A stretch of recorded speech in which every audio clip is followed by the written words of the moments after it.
Have you heard about the mother of fish? It is said that with her grace, she can grant the deepest desires of the heart. Everything started when the mother of fish approached a fisherman near the shores of Denia. He was a simple man, devoted to his wife, his fishing, and the land they worked together. One could say they almost had a perfect life. Almost.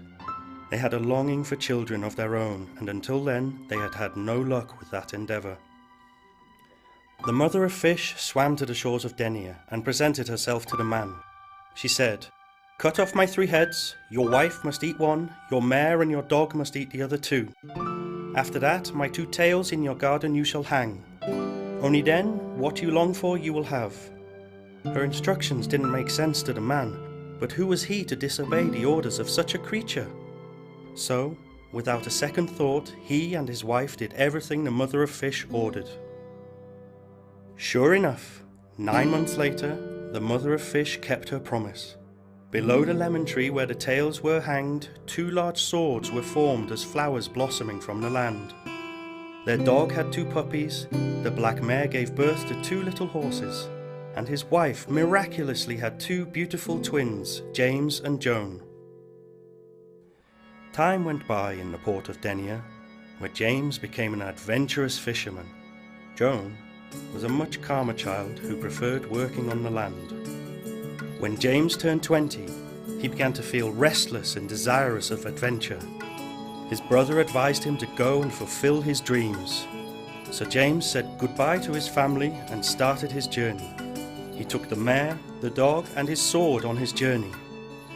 If things went awry, the twin swords, connected by magical nature, would signal each other. It was the month of April. James walked quietly through the lands of Alcoy, where a 7-headed dragon besieged the lands, and the villagers of Duke Frederick were in danger. The Duke, in an attempt to solve the situation, started sacrificing 1 person each day among the inhabitants from Castalla to feed the dragon in order to calm his hunger.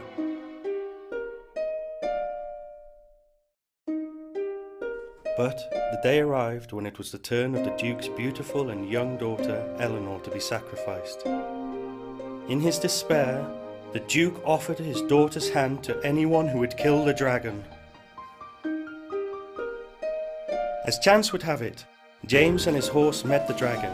James, with his sword held high, charged courageously. After a fierce battle, he killed the dragon.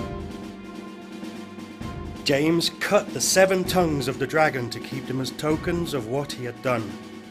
When he arrived at the castle, the Princess Eleanor had cried tears of happiness. The whole town celebrated the dragon's death along with the royal wedding. So happy and lucky were these 2 youngsters. However, James was still restless. He wanted to know his lands. It was this curiosity and the duty of a good ruler that moved him to leave his wife.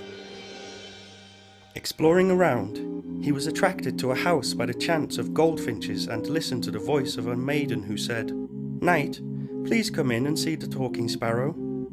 James got off his horse, leaving the dog and his sword behind, and went into the house. He noticed several statues, but ignored the real danger of where he was. Joan saw that his sword started rusting.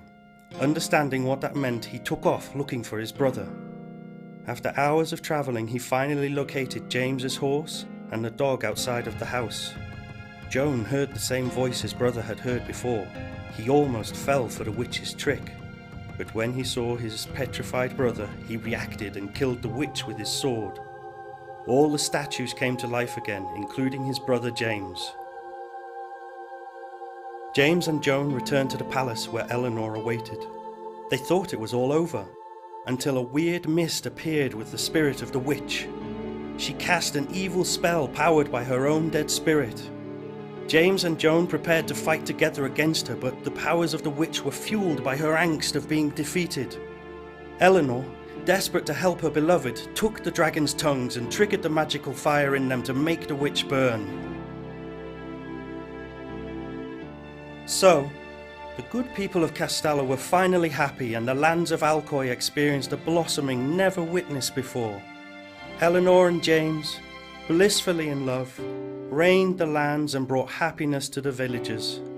Joan returned to his home and got married to a lovely woman. He continued living the life he always wanted to live. The mother of fish was not seen on the shores of Denia again. She was, however, always present. What a wonderful creature she is, living in the dark waters with her strange animosity, letting the fruits of her grace spread, and enjoying the happiness she brought on many with no need of worship.